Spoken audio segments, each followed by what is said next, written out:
à tous, merci de nous avoir rejoints ce samedi après-midi pour faire le point à deux voix, donc avec Mathias Dufrat, le directeur du cabinet de la maire de Paris, qui s'illustre la relation très étroite et très constante entre la préfecture de police en charge des mesures de sécurité et la mairie de Paris, qui évidemment a une responsabilité large, notamment dans l'animation des différents événements liés à l'euro. Et nous espérons tous dans les jours qui viennent, d'ici demain soir, de la fête qui doit permettre d'accompagner ce grand événement sportif. Je voudrais vous préciser les dispositions de sécurité que nous avons prises pour commencer, de façon à garantir dans le déroulement dans les meilleures conditions possibles de la finale de l'Euro demain soir, au vu d'un bilan qui, en termes de sécurité, depuis le début de l'Euro, donc depuis le début du mois de juin, s'est déroulé dans des conditions sur Paris, dans des conditions très satisfaisantes de notre point de vue, avec un bilan en termes d'interpellation et de sécurité très positif, et sur lequel on pourra, si vous le souhaitez, donner quelques éléments dans les réponses aux questions qui viendront tout à l'heure. Sur le dispositif de sécurité pour dimanche soir, il concerne les trois sites, puisqu'il y aura à la fois le Stade de France à sécuriser, la fan zone du Champ de Mars, la fan zone de Saint-Denis également, mais qui est plus facile et de plus petite taille, et puis à l'issue du match, très vraisemblablement, une présence nombreuse sur les Champs-Élysées, comme on l'a connu jeudi soir pour la demi-finale, comme ça s'était produit à l'issue de la victoire française en 1998, avec plusieurs centaines de milliers de Parisiens qui étaient venus fêter la victoire sur les Champs-Élysées. Donc ce sont trois dispositifs à conduire conjointement. Pour ce qui concerne le Stade de France et la fan zone, les fan zones de Saint-Denis, mais davantage celle du Champ de Mars qui reçoit beaucoup de monde, le dispositif est maîtrisé, il est connu, et nous allons le maintenir, mais nous souhaitons le renforcer. Sur le Stade de France, pour lequel, vous le savez, les arrivées peuvent s'anticiper dès 18h avec l'ouverture des portes du stade. Nous avons simplement prévu des mesures complémentaires de renforcement de la sécurité dans les transports, la ligne 13, les deux RER B et D, et avec la RATP, une fréquence beaucoup plus nombreuse de rames pour permettre d'assurer dans de bonnes conditions l'arrivée des supporters. Par ailleurs, un arrêté a été pris par le préfet de la Seine-Saint-Denis d'interdiction de fermeture, plus précisément, des terrasses sur la rue Jules Rimet, que vous situez, qui est le long du stade, et sur toutes les rues sur un large périmètre autour du stade, avec donc l'obligation de retirer de la voie publique les tables, de fermer les terrasses et de retirer les tables, les parasols, les présentoirs, tout ce qui peut constituer évidemment un obstacle ou éventuellement un projectile, compte tenu du monde qui sera présent dans la zone. Donc un arrêté exceptionnel qui a été appliqué une seule fois pour le match Allemagne-Pologne et que nous renouvelons, de même d'ailleurs que nous le faisons autour de la fan zone et vous le verrez tout à l'heure sur les Champs-Élysées. Pour le reste, la consigne est simplement d'arriver au plus vite pour le stade, donc avant 18h ou à partir de 18h, puisque c'est à ce moment-là que les portes ouvriront, et naturellement, dans la mesure où c'est possible, d'éviter d'arriver avec des sacs ou des sacs à dos qui nécessitent un temps de contrôle plus important. Donc c'est l'appel que je me permets de renouveler en redisant que nous avons fortement renforcé le dispositif sur la sécurisation du Stade de France. Comme vous le savez, le président de la République assistera, entre autres personnalités, au match. Sur la fan zone du Champ de Mars, nous sommes là aussi dans un dispositif qui est rodé, qui a fait ses preuves depuis maintenant le début de l'Euro. La fan zone du Champ de Mars sera ouverte dès 16h pour le match qui est prévu à 21h, donc très en avance. Le dispositif qui est en place est un dispositif qui est aujourd'hui bien au point, que vous connaissez, avec 3 périmètres. le périmètre des 14 points de préfiltrage qui sont en bleu. Ces points sont tenus par les forces de police et ils assurent aux différentes entrées le contrôle visuel des spectateurs, des personnes qui se rendent dans la fan zone, la fouille des sacs et une palpation rapide. Et puis il y a un deuxième niveau de contrôle qui est marqué en rouge, qui est de 6 points, qui sont les points d'entrée à proprement parler dans la fan zone, qui sont assurés par les agents de la Gardère, sur lesquels des renforts ont également été prévus, que Mathias Wichra évoquera tout à l'heure.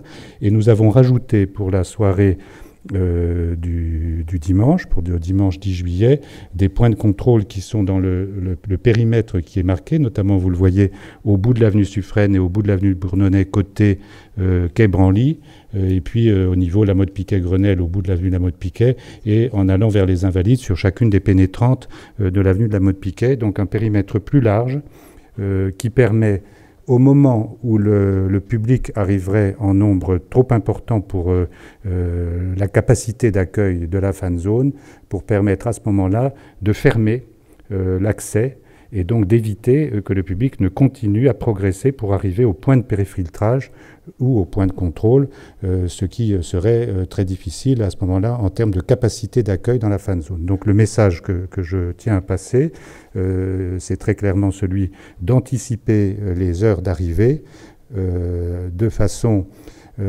à pouvoir rentrer dans la fan zone avant que celle-ci ne soit vraisemblablement fermée avant 21h, parce qu'il est très probable qu'il y aura beaucoup plus que 90 000 personnes, qui est la capacité, qui est la jauge de la fan zone, et nous serons donc amenés à prendre la décision de fermeture de l'accès dans le secteur au moment où les personnes qui sont en attente sur les préfiltrages ou qui sont déjà dans la zone au point de contrôle, constitueront un effectif approchant les 90 000 personnes. Donc il y aura à ce moment-là des messages qui seront passés avec l'appui de la mairie, on y reviendra, dans les métros pour la RATP, avec la mairie par des orienteurs qui seront présents, et les forces de police interdiront l'accès de façon à ce qu'on prenne en compte les personnes qui sont déjà dans la zone et qui sont en attente au niveau des préfiltrages.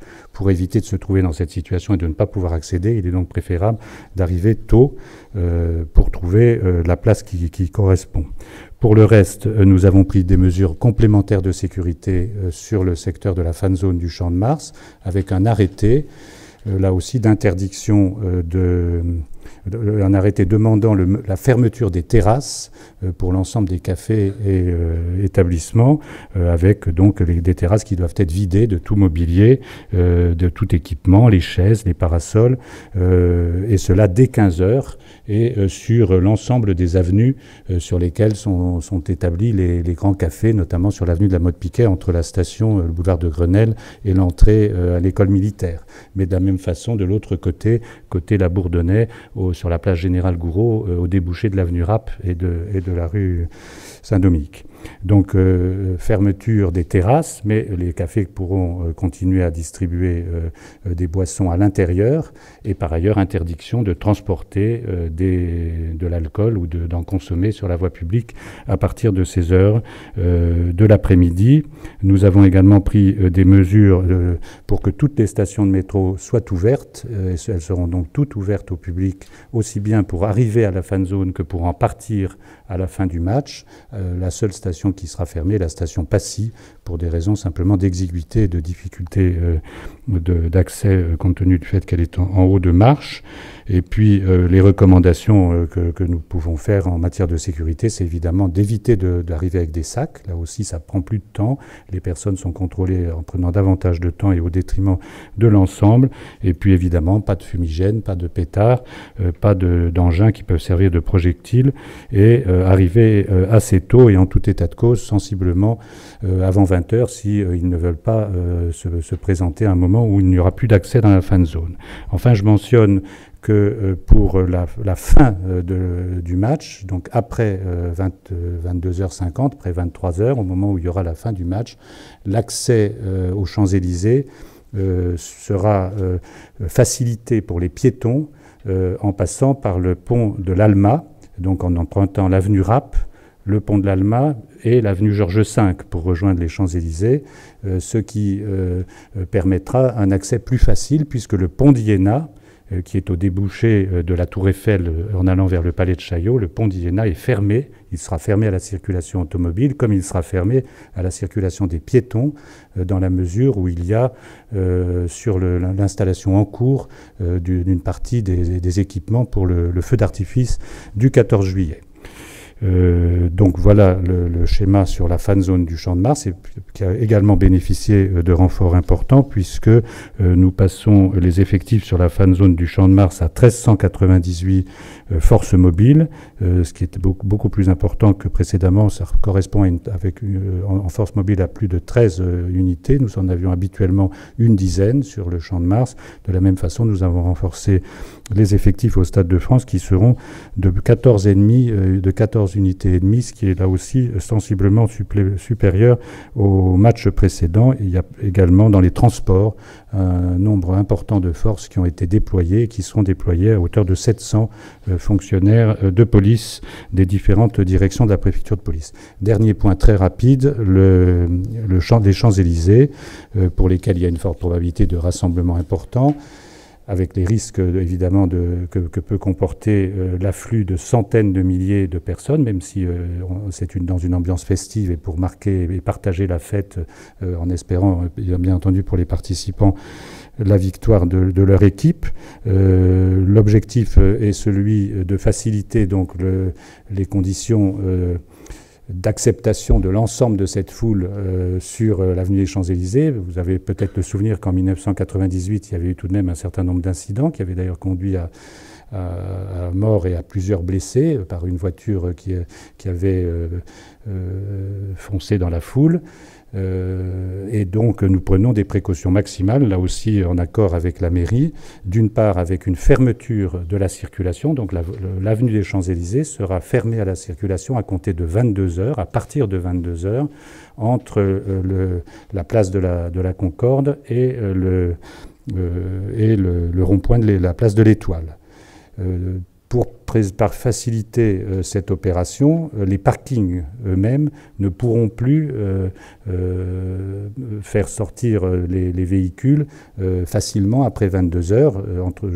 Et donc il est nécessaire de passer le message aux personnes qui mettent des véhicules dans les parkings souterrains sur l'avenue des Champs-Élysées que la circulation sera interdite à partir de 22 heures et qu'il est nécessaire de sortir les véhicules s'ils en ont la nécessité avant 22 heures. Troisième point, le stationnement tout le long de l'avenue des Champs-Élysées, y compris la place de l'Étoile et le début de l'avenue de la Grande Armée jusqu'au métro Argentine, ainsi que dans chacune des voies latérales, telles qu'elles sont indiquées, sera interdit. Donc le stationnement sera interdit et les voitures seront enlevées à partir de dimanche matin, donc demain matin, et jusqu'au lundi 7h, dimanche 7h jusqu'au lundi 7h, une opération d'enlèvement des véhicules de façon à réserver à la circulation piétonne et éviter des situations d'encombrement ou de cohabitation entre véhicules et piétons qui sont toujours problématiques. Et bien entendu, les véhicules qui viendraient avec des drapeaux pour fêter ne pourront pas accéder, il faut être parfaitement clair, à tout ce secteur qui sera complètement interdit à la circulation. Voilà les principales mesures qui sont prises sur les Champs-Élysées et sur le début de l'avenue de la Grande Armée. Même dispositif qu'autour de la fan zone ou qu'autour du Stade de France d'ailleurs, c'est-à-dire interdiction, fermeture des terrasses et enlèvement de toutes les tables, chaises et différents équipements qui sont sur la voie, sur les trottoirs, enfin qui sont sur les trottoirs le long de l'avenue des Champs-Élysées ou le long de l'avenue de la Grande Armée jusqu'au métro Argentine. De la même façon, nous avons invité les commerçants à fermer leur commerce et à fermer les vitrines de façon à éviter tout risque lié à l'afflux massif des personnes. Dernier point, les métros sont ouverts à l'exception de 2 stations qui seront fermées en fin d'après-midi, enfin à partir de 21h. Il s'agit de la station de métro Champs-Élysées et Champs-Élysées Clémenceau et de la station Georges V.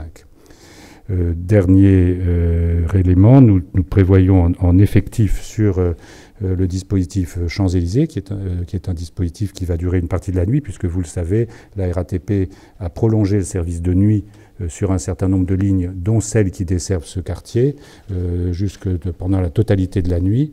Et donc, nous avons prévu 3400 forces sur place, qui correspondent notamment à des forces qui seront transportés, qui seront transférés du Stade de France et de la fan zone à l'issue des services qui les concernent à partir de 21h et qui vont s'engager à 16h ou à 18h selon les horaires que je viens de préciser. Voilà, je vous remercie de votre attention. Je passe la parole à Mathias Wischra, puis nous répondrons tour à tour à toutes les questions que vous voudriez nous poser. Merci, Monsieur le Préfet. Bonjour à tous. Alors évidemment, il reste un match, donc il y a à la fois un enjeu sportif, mais aussi un enjeu pour les pouvoirs publics. Donc nous ne pouvons pas faire à ce stade, évidemment, un bilan exhaustif de la situation sur la fan zone, mais quand même, je souhaitais, effectivement, au nom de la maire de Paris, adresser quand même un vrai remerciement à toute une série d'acteurs qui ont permis de faire en sorte que la fan zone fonctionne bien, puisque je vous rappelle quand même qu'à la fois les services de police se sont mobilisés de manière extrêmement importante. Le préfet le rappelait, près de 1400 policiers et gendarmes pour le seul match de dimanche prochain. C'est un enjeu important. On remercie aussi évidemment le groupe Lagardère d'avoir tenu la fan zone, tous les volontaires, puisqu'ils sont très importants dans le dispositif. Nous avons plus de 450 volontaires qui ont permis à la fan zone de fonctionner. Les riverains également, les riverains du 7e arrondissement, puisque avec Monsieur le Préfet, nous avons eu plusieurs réunions avec la maire du 7e arrondissement, avec les riverains, qu'ils soient commerçants ou habitants. Et finalement, au bout du compte, les choses se sont très largement apaisées. Et puis un dernier satisfecit quand même pour les supporters. La maire de Paris a eu l'occasion de remettre la médaille de la ville aux supporters de l'Irlande et de l'Irlande du Nord jeudi dernier. Mais globalement, il aurait fallu des médailles pour la plupart des nations, puisque comme vous avez pu le voir, les supporters dans Paris notamment se sont vraiment très bien comportés de manière très civique. Alors, pour ce qui est du fonctionnement de la fan zone jusqu'ici, c'est important parce que ça nous amène effectivement au dispositif de dimanche prochain.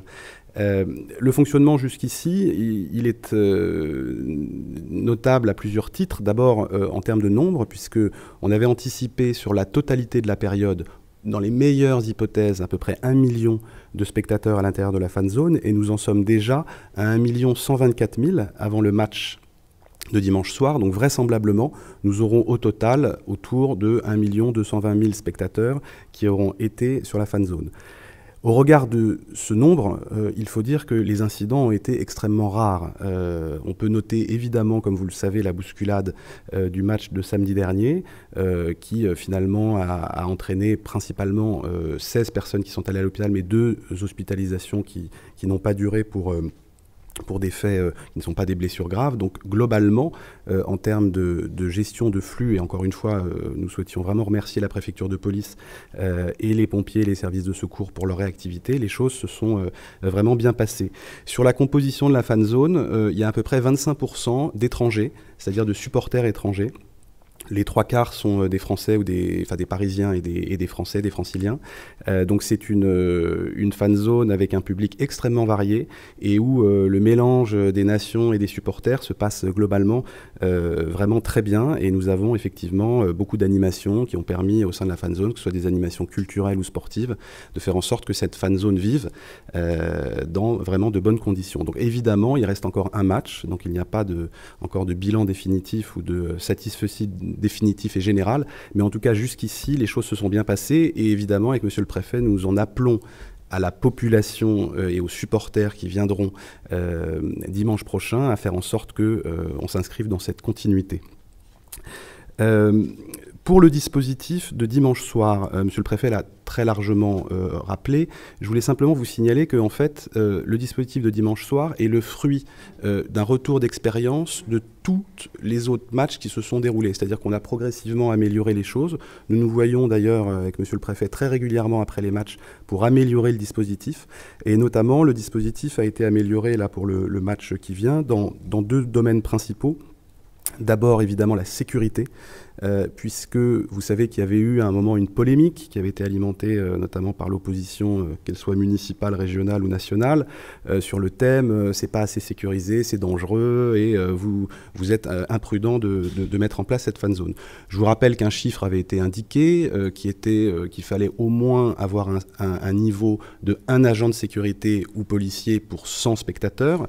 Je tiens à vous dire ce soir que pour le match de dimanche prochain, si on additionne les 1400 policiers et gendarmes qui seront présents, plus les services de sécurité de la ville, où on aura environ 500 personnes, nous en sommes donc à 1900 personnes pour 90 000 spectateurs. Donc vous voyez le ratio, on est à un ratio extrêmement favorable qui est de 1 agent pour moins de 50 spectateurs. Donc on est dans une norme de sécurité extrêmement élevée au regard même des standards qui avaient pu être définis.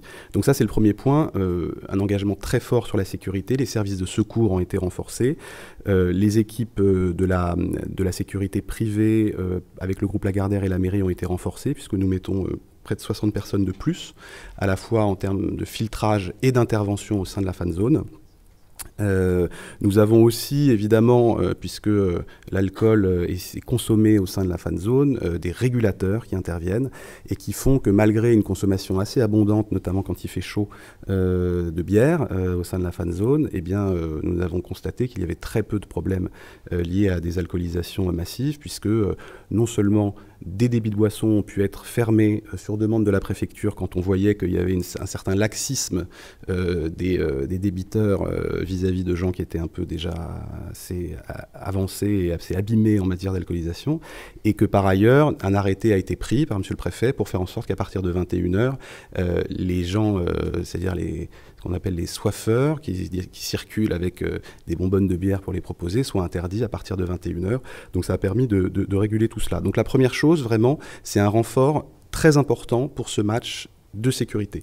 La deuxième chose, c'est la fluidité de la circulation et de l'arrivée et de l'entrée dans la fan zone. Grâce aux moyens mis en place par la préfecture de police et par la mairie, nous avons effectivement vraiment pour objectif de fluidifier, puisqu'on peut se rendre compte que le problème n'est pas tant la capacité de la fan zone, même si ça peut être un sujet. La question, c'est comment les gens rentrent dedans et s'il n'y a pas de gens qui attendent trop longtemps, qui du coup deviennent acariâtres, voire un peu plus, et qui peuvent faire en sorte de vouloir rentrer plus rapidement. Donc du coup, monsieur le préfet l'a rappelé, on ouvre plus tôt.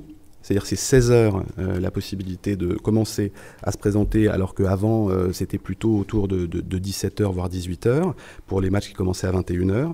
Par ailleurs, on a augmenté le nombre de files pour entrer. Monsieur le préfet rappelait qu'il y avait 14 files, on était à 11 avant, donc il y a 3 files supplémentaires pour pouvoir rentrer, donc un effort qui est fait. Et puis il y a aussi plus de monde au filtrage pour faire en sorte que les palpations puissent prendre moins de temps et que les personnes puissent entrer plus rapidement. Dernier point important, on a un dispositif de communication qui sera adapté, c'est-à-dire que, en gros, ce qu'on peut prévoir, c'est que la fan zone pourrait fermer aux alentours de 20 h, au regard du monde qui est attendu, sachant que le match commence à 21 h. C'est une estimation pour l'instant qui sera adaptée, et c'est M. le Préfet qui décidera du moment où on ferme la fan zone parce que la jauge est remplie. Et pour cela, il faudra qu'on puisse communiquer très largement, évidemment, le soir même, pour indiquer aux gens qui souhaiteraient venir qu'ils ne peuvent pas venir. Donc c'est à la fois des messages au niveau de la RATP qui seront donnés, des messages sur les panneaux lumineux de la ville, des tweets aussi qui seront envoyés, et puis tous les éléments de communication qui seront à notre disposition, y compris aux alentours de la fan zone, seront utilisés.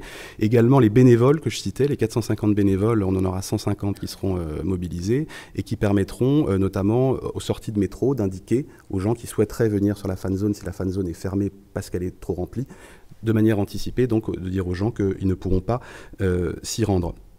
Donc voilà en gros pour les principaux points. Juste un dernier élément, puisque la question risque d'être posée, donc je préfère l'anticiper. Pour le 11, c'est-à-dire en cas de victoire, donc d'abord évidemment il y a un match à jouer, donc il n'est pas possible de se projeter immédiatement sur une victoire, parce qu'il serait trop tôt pour le faire, et puis ça mettrait une pression très forte aux joueurs, et vous pouvez imaginer qu'au niveau de la fédération et des joueurs, ce serait trop anticiper les choses. En tout état de cause, évidemment, la préfecture de police, la mairie et la Fédération française de football avec l'UEFA envisagent différents scénarios que nous ne pourrons pas détailler aujourd'hui. Et ces différents scénarios, simplement, il y a un point qui doit quand même être rappelé, notamment pour des questions de sécurité publique, c'est qu'à partir du moment où il y a le 14 juillet qui va être préparé avec des doubles barriérages, etc., les Champs-Élysées ne pourront, en tout état de cause, pas être, comme en 98, le lieu où la déambulation, si déambulation il y a, où la déambulation du bus avec les joueurs pourra être trouvée. Voilà. À ce stade, sous le contrôle de Monsieur le Préfet, pour le 11, nous ne pourrons pas en dire plus, mais en revanche, sur le 10 au soir, que ce soit dans la fan zone et sur les Champs-Élysées, nous sommes évidemment prêts à répondre à toutes vos questions. Les terrasses autour des Champs-Élysées, c'est 15h, 15 ou 16h. Oui, la fermeture des terrasses sur les Champs-Élysées, c'est aux alentours de 15 ou 16h. Non, les terrasses autour des Champs-Élysées, c'est à partir de la fin d'après-midi simplement, puisque la foule n'arrivera qu'à partir de 23h. Donc l'arrêté a été prévu à compter de 21h. 15h, c'est pour la fan zone, puisqu'on est dans le dispositif d'ouverture de la fan zone à 16h. Et deuxième question, les forces mobilisées, vous disiez policiers et gendarmes, vous pouvez détailler un tout petit peu? Je peux vous redonner les chiffres. 1296 pour le Stade de France, 1398 pour la fan zone de Paris, 679 pour les... 1398, c'est pour donner des chiffres et que ça fasse tout à fait sérieux. 1398 pour la fan zone de Paris, 679 pour les missions de circulation, de sécurisation des transports. Et au total, mais ce sont des unités qu'on compte deux fois, puisqu'elles vont être renvoyées, 3400 policiers sur les Champs-Élysées pour la partie de l'après-match. Policiers, gendarmes, comment ?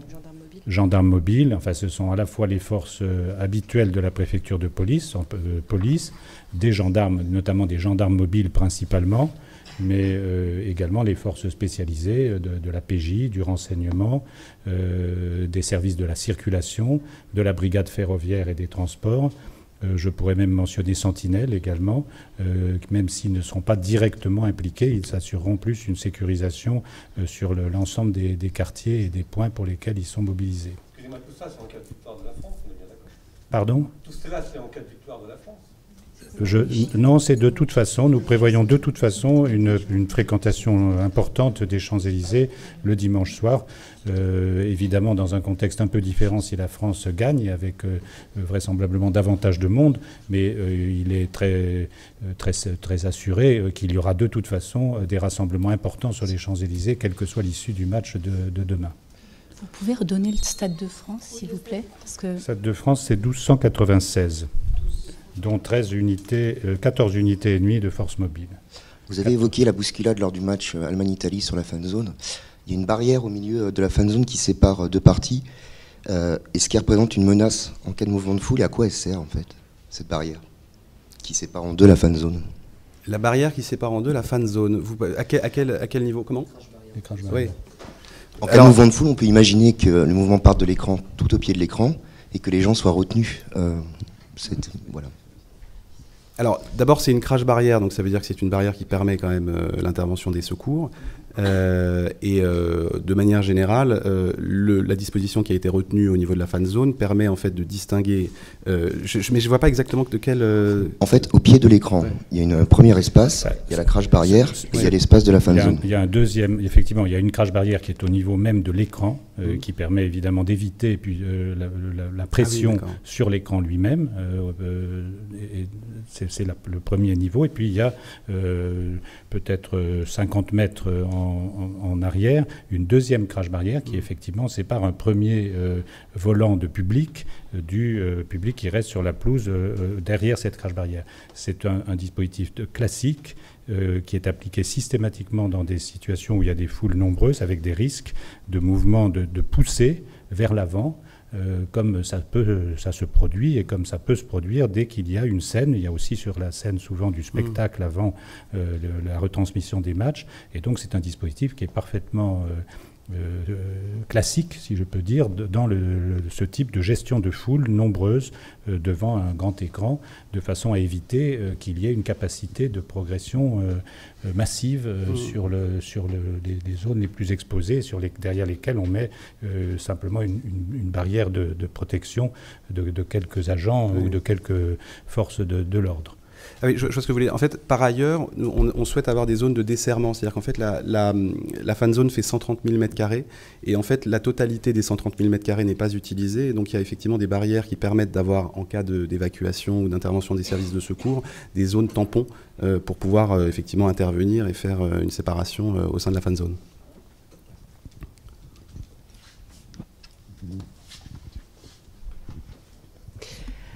Concernant lundi, en cas de victoire, vous disiez que apparemment rien ne se passerait sur les Champs-Élysées. Est-ce qu'on peut au moins savoir sur quelle avenue quelque chose va se passer? Non, à ce stade, on n'a pas de réponse à vous apporter là-dessus. Les Champs-Élysées, c'est non, c'est sûr. En fait, c'est juste pour des raisons de sécurité, mais c'est monsieur le préfet qui pourra répondre. Pourquoi ? En fait, oui, l'hypothèse la plus normale et la plus souhaitée aurait été l'avenue des Champs-Élysées. Notre position a été de ne pas envisager cette hypothèse, tout simplement parce qu'elle est trop compliquée à organiser, dans la mesure où il y a le montage des barrières et des gradins qui correspondent à la préparation du défilé, ce qui nécessite un délai de plusieurs jours. Et donc en 98, ça a pu être possible, mais c'était à des dates un peu différentes et il n'y avait pas les mêmes conditions. Donc effectivement, nous ne pouvons pas envisager du tout les Champs-Élysées pour cet éventuel défilé de la victoire avec un quart des joueurs. Je rappelle que d'ailleurs en 98, le quart avait été tellement encombré par la foule qui s'était rassemblée pour saluer les joueurs et les fêter, qu'il n'avait pas pu aller au bout des Champs-Élysées. Il n'avait pas suivi du tout l'itinéraire qui était prévu. Il avait fallu le déporter et le faire sortir de la foule au tiers à peu près du parcours qui était prévu. Donc c'est absolument impossible compte tenu de la nécessité de bloquer, en fait, vous l'avez peut-être déjà vu, avec des barrières et des carrés d'isolement qui sont déjà mis afin de trier les différents publics lors du défilé. On ne peut donc pas envisager de circuler, de laisser circuler des masses considérables lundi après-midi, puisqu'on sera de toute façon dans la journée, ce sera que l'après-midi et pas le matin. Mais il y aura quand même un défilé ou pas? Pour l'instant, on ne peut pas vous dire. Vous parlez du défilé du 14 juillet? Oui, non. Un défilé de l'autocar. Ça dépend du résultat d'abord, non? Oui, en cas de victoire. On ne peut pas vous dire. Je pense que M. Vichard a répondu tout à l'heure, puisqu'il l'a évoqué lui-même. Il n'a pas évoqué un sujet hypothétique, mais pas dans les. Vous avez dit que ce n'était pas dans les Champs-Élysées. Oui. Après, le reste sur le fait que ce soit statique ou mobile, etc., ça, on ne peut pas vous dire, d'abord parce qu'il y a encore des réflexions, et que par ailleurs, évidemment, pour ne pas mettre la pression sur les joueurs de manière trop forte, il est logique de ne pas commencer à anticiper ce que seraient les festivités en cas de victoire. Le scénario de 98, c'est un visage après ça. Ce ne sera pas du tout le même scénario que pour le défilé. Ce ne sera pas sur les Champs-Élysées. Ce ne sera pas sur les Champs-Élysées. Ça, c'est le seul point qui est acquis. S'il devait y avoir un défilé, enfin, ce que vous appelez un défilé, ce que j'appelle simplement la circulation d'un car avec l'équipe de France, ça ne se passerait pas sur l'avenue des Champs-Élysées. Excusez-moi, moi j'ai pas le dispositif jusque-là dans la fan zone, je ne l'ai pas suivi de près. Je veux voir si j'ai bien compris. Là, ce qui est différent par rapport à avant, c'est qu'il y a un troisième périmètre pour mieux réguler, on va dire, quand on s'approche de la jauge. Ça, c'est une nouveauté par rapport à ce qui s'est passé jusqu'à maintenant. Alors ce périmètre existait, mais nous ne l'avions pas mis en avant de manière aussi nette, dans la mesure où il n'y a eu finalement que 2 fois où la fan zone a été occupée au plein de sa capacité, c'est-à-dire 90 000 spectateurs. Et donc il n'a pas été nécessaire de mettre en amont du préfiltrage, à un moment donné, un dispositif de fermeture des accès pour que la foule ne continue pas à progresser pour venir s'accumuler derrière des zones de préfiltrage, les 14 sites où il y a un préfiltrage, qui à ce moment-là accumulent trop de monde, alors même que leur capacité additionnée, plus celles qui sont déjà dans la fan zone ou qui sont au stade de l'entrée, laisse prévoir qu'on dépassera les 90 000. Donc nous avons mis en place un dispositif plus coordonné avec toutes les alertes que M. Vichra a développées tout à l'heure, mais aussi, pour être très clair, un système de blocage qui va être mis en œuvre dès qu'on constatera qu'on a déjà dans les points de préfiltrage, dans les 14 points qui étaient marqués en rouge tout à l'heure dans le graphique qui vous avait été présenté, quand on constatera que sur ces 14 points, plus ce qui est déjà dans la fan zone, on va dépasser les 90 000, on donnera un ordre de fermeture de façon à ne pas laisser continuer à rapprocher des personnes qui ne pourront pas accéder à la fan zone. Et donc il y aura un message d'explication et puis à un moment donné, il y aura à proprement parler ce qu'on peut appeler la fermeture de la fan zone, mais après que toutes les personnes qui auront stationné dans les préfiltrages et qui auront été admises jusqu'au préfiltrage seront rentrées, bien entendu, de façon à ne pas les laisser après 3/4 d'heure ou 1 heure d'attente, puisque c'est le délai, lorsqu'on arrive un peu tard, c'est le temps à peu près de moyen d'attente quand même à ce moment-là.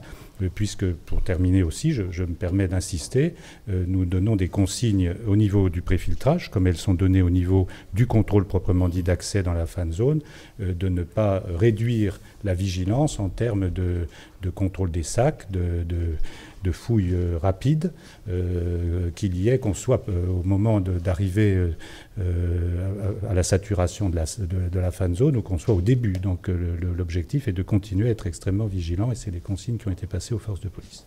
Donc oui, il y a un dispositif renforcé compte tenu de la probabilité très élevée d'arriver assez vite à la saturation de la fan zone et donc il faut qu'on ait un dispositif qui soit robuste et qui puisse être activé.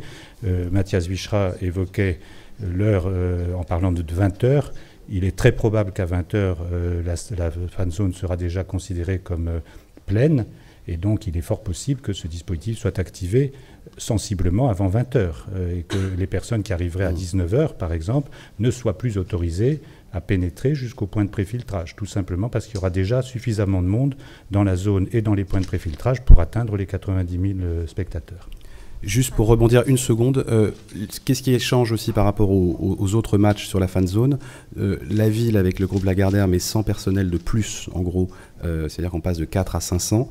Il y a 3 files de plus pour les entrées, c'est ce que rappelait Monsieur le Préfet, en passant de 11 à 14, et l'anticipation d'une fermeture plus tôt au regard effectivement de l'affluence, et puis un dispositif, encore une fois, de communication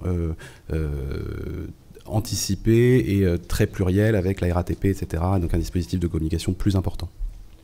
Et pour aller jusqu'au bout, alors dans la précision, on a effectivement passé de 11 à 14 le nombre des points de préfiltrage et on a renforcé d'une centaine de policiers le nombre des policiers qui assurent la gestion des files. Donc il y a plus de files sur un plus grand nombre de points de préfiltrage.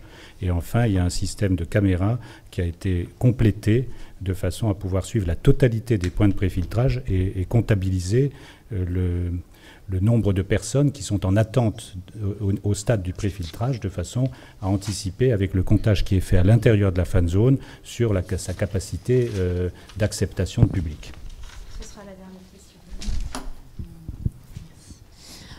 Vous nous avez présenté le dispositif au sol. Est-ce qu'il y a des dispositifs pour les airs, par exemple pour les drones ?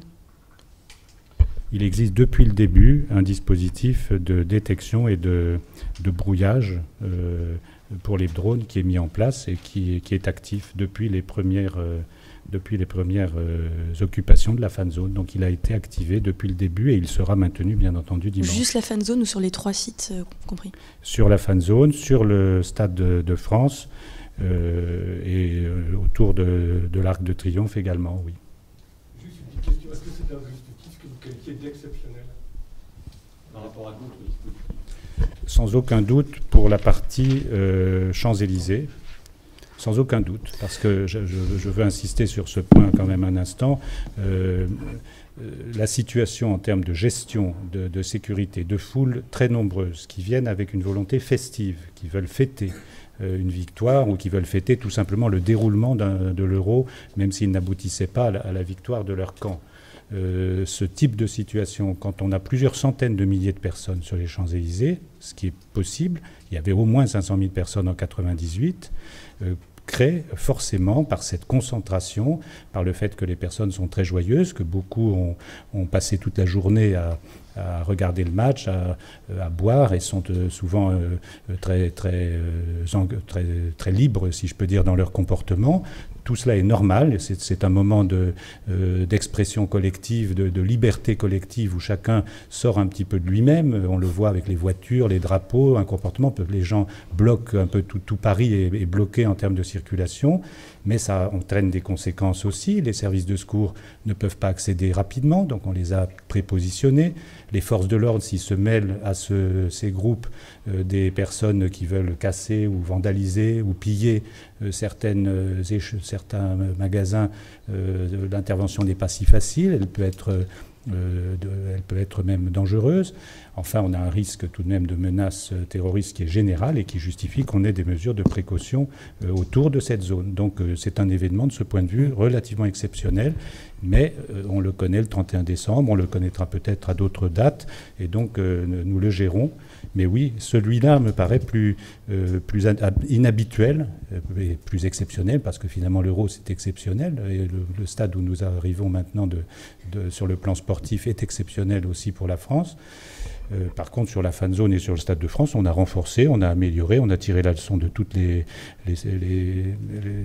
occupations précédentes, mais on reste tout de même dans la continuité et dans un travail conjoint qui a déjà donné ses preuves. C'est exceptionnel aussi, pardon de rebondir, puisque c'est la première fois en France que nous avons une fan zone qui rassemble autant de monde.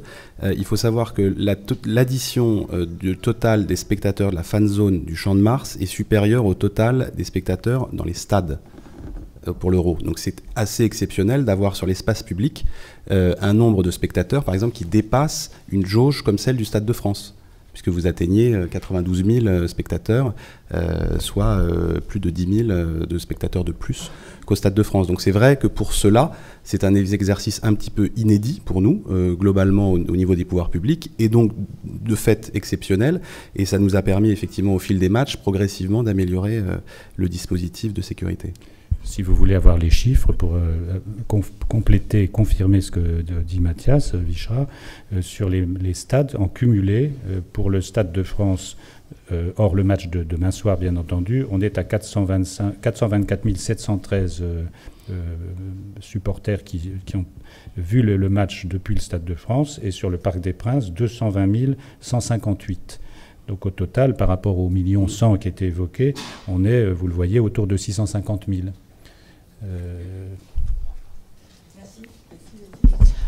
Une question par rapport à la... Ah, vous... Si on peut prendre une dernière. Oui, allez-y, une dernière question. Non, juste par rapport aux fouilles, il n'y aura pas de fouilles prévues aux Champs-Élysées après le match, si victoire? Non, il n'y aura pas de fouilles systématiques, il y aura simplement des forces de l'ordre en grand nombre pour surveiller et réagir si nécessaire et interpeller en cas de comportement suspect. Mais il n'y aura pas de fouilles systématiques.